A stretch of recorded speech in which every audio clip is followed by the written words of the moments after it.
Hello, my friends. Welcome in. It's time to talk about the U.S. Soccer Federation's presidential election, which I'm sure you know by now was won by one Carlos Cordeiro, the former vice president to Sunil Gulati. So I want to talk about three things that we learned with him getting elected to the presidential spot for U.S. Soccer.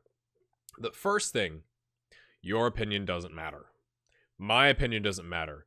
Getting onto podcasts, ESPN, being out in the media doesn't matter.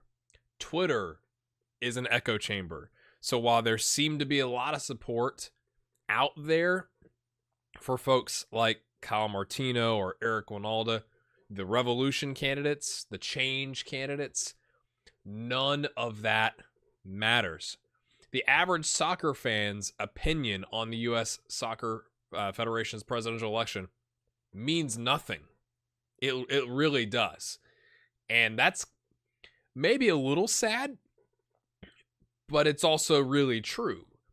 Because just like any other election, people who are going to vote are going to vote for the candidate that they feel is going to represent their interests best. And the fans don't get a vote. Which leads me to my second point. The only people that really matter, as you might expect, are voters. And this is where Carlos did a really, really smart thing. So he was kind of getting bashed a little bit. He refused at the Philadelphia coaching conference to do an interview after having given a talk because he wanted to know the questions in advance. And he's not the best public speaker, and he doesn't want to just have like off-the-cuff questions. He wants to have them in advance so he could prepare essentially a statement, which is, I think, a little right? It's like, what do you actually think?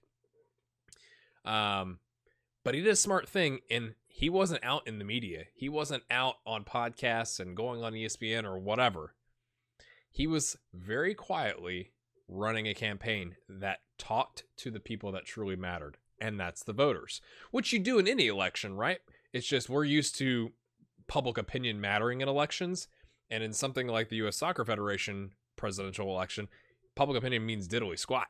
So what really matters is the pro council and the athletes council and the state associations and the youth associations and, you know, the whatever it is, like the council of former life people, right, that have been on the board forever, or, you know, former players, whatever. Those votes actually matter, and that's what he did a good job of. He wasn't out there saying, like, I'm going to go meet with the athletes council today.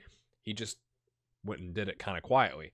So it was significant that he did that because the athlete council decided to not only vote as a block, but they determined Carlos was going to be the best representation of their interests.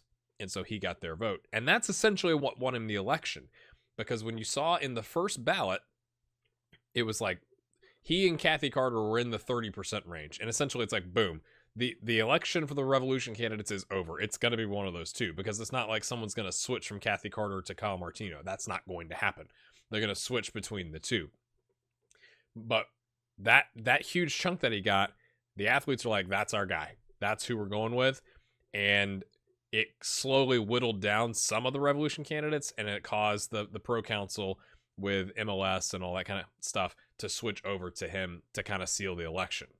Because otherwise it was going to take a long time to get, you know, have Kyle Martino drop out and have Eric Winalda drop out and Hope Solo with her 1.5% drop out. So the votes that happened for the candidate they felt would best represent their interests. It didn't matter what I thought or what you thought or what Twitter thought. What mattered is the people in the room that had a vote that counted. Third thing I think we learned from this election is that the revolution candidates, although they didn't get elected, can still make a difference for U.S. soccer. And there's a couple different ways that I think this can happen that I want to talk to you about, and I love your thoughts in the comments about all this. First off, there's a vice president seat open, right? Carlos Cordeiro was the VP to Sunil Gulati. He's now the president, so there's an open VP spot. Is it likely that, you know, someone from the outside, an athlete like Eric Winalda or Kyle Martino or Hope Solo getting that spot? Not sure, because Carlos has only been in soccer for 10 years and is a former Goldman Sachs banker. So are they going to go with somebody more of like a professional pedigree for that role? But that's an option. Can one of them get that job from him getting essentially promoted. There's also going to be 2 general managers hired for US Soccer, one for the men's team, one for the women's team. And this is to go with the fact that Carlos Cordeiro has only been in the game for 10 or 11 years. He said that in his speech after he won. He thanked Sunil, hey, thanks for, getting me into the game 10 or 11 years ago. Which, if you're a Revolution candidate, you're like, oh my God. If you're like a fan, you're like, we have a guy in charge that he has no idea about the game. I mean, he knows some about it, right? But he never played, whatever. He's only been in the game a decade. And to be fair, Sunil had been in it for like 30 years. So that's a bit of a concern. But this was talked about before the election, they're going to bring in general managers who are soccer people that can go out and find the best coach for the teams. And they're going to essentially promote the women's game a little bit. In terms of standings, not promote it like marketing standpoint, but promote it from like an equality standpoint. So they each have a GM. So they each have what the GM then considers the best staffs possible for the entire setup for each side. So it's fair. So that's an opportunity for like a Kyle Martino or an Eric Ronaldo or Hope Solo to still be involved and get one of those roles, because they are obviously soccer people. They're not managing $150 million. It's more of a, hey, GM, go find us a new men's manager. Okay, who do you think the best one is? Can we afford them? Make that decision based off of soccer merits, right? So that's another way that one of the candidates could get involved. Also, it's really important to note that the passionate speeches you heard from Kyle Martino and Hope Solo, like each candidate before the election got 5 minutes to speak.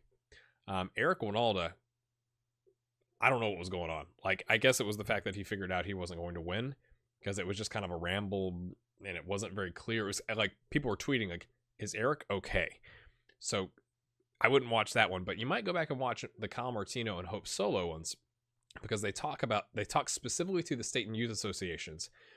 Because prior to the election, in the room, they were live streaming it. There was 2 people came to the mic from the state associations to say, the board, we asked the board yesterday to reduce the per player fee from $2 an adult to $1 an adult, from $1 per kid to 50 cents per kid, or something like that. Essentially to cut the membership fee in half for the associations that they pay up to US Soccer, and it was voted down. So that happened like on Friday, and on Saturday, 2 people came to the mic to talk to the board to say like, we want to be heard. This entire room is unhappy about that choice. And essentially Sunil like blew it off as like, well, this isn't the place to do that. Like, this is not the meeting. This isn't the board meeting where that would happen. But we hear you. Now go sit down, was essentially his attitude. And so Kyle Martino and Hope Solo, not directly, Kyle more directly in his speech talked directly to those people and said, they're hearing you, but they're not listening. And they got applause. And they like Eric and Kyle got about 10% of the vote each, and Hope got 1.5. So like they were almost 23% of the overall vote. So while they didn't win, if you're Carlos Cordeiro and the new regime, it would be really, really ignorant to ignore 20% of your population that didn't agree with you or Kathy Carter getting elected, because you were both kind of seen as the establishment candidate. So there is hope that he could take that feedback and actually do something with it. I'm not saying I think he's going to lower the membership fee, like that's up to the board, whatever. But it would be really foolish to just go like, I'm just going to ignore those people, because it wasn't like the change candidates only got like 3% of the vote. They were a not insignificant amount. He needs to listen to that, or he's going to be in trouble in 4 years when he's up for re-election. Now, those are my 3 things that I think we learned. My overall thought is it kind of doesn't matter that he's been elected now, because it's over. Like, what matters now is what he does moving forward. And I'd like your thoughts on that. Do you think that Carlos Cordeiro is going to take some of the ideas and do something different? I'm of the opinion that he wasn't the favorite of Sunil Gulati and Don Garber, and so that's got to have some sort of positive to it, because they wanted Kathy Carter to get elected. Like, they handpicked her. They were out there, kissing babies and shaking hands on her behalf. Like that report that came out from the restaurant in New York City where they with the New York, it was like the Eastern New York and the New Jersey state associations, and they called Kathy Carter, that girl, and blah blah blah, versus like a professional woman. They were out there stumping for her, essentially. So the fact that Carlos went against the guy that introduced him into the game and said, we need to do something a little different here, but I also have the insight into our finances and how to manage that, and I'm also a really smart guy. Like, you're not a Goldman Sachs banker for a very long time if you're not like super, super good at your job and really intelligent. So it's going to be interesting to see what happens in the next 4 years. I could totally see, the U.S. getting a good coach for the men's team in particular, because the women have been successful, right? So getting a good coach for the men's team, qualifying for the 2022 World Cup, winning the 2026 World Cup bid, and all of a sudden it's like sunshine and roses.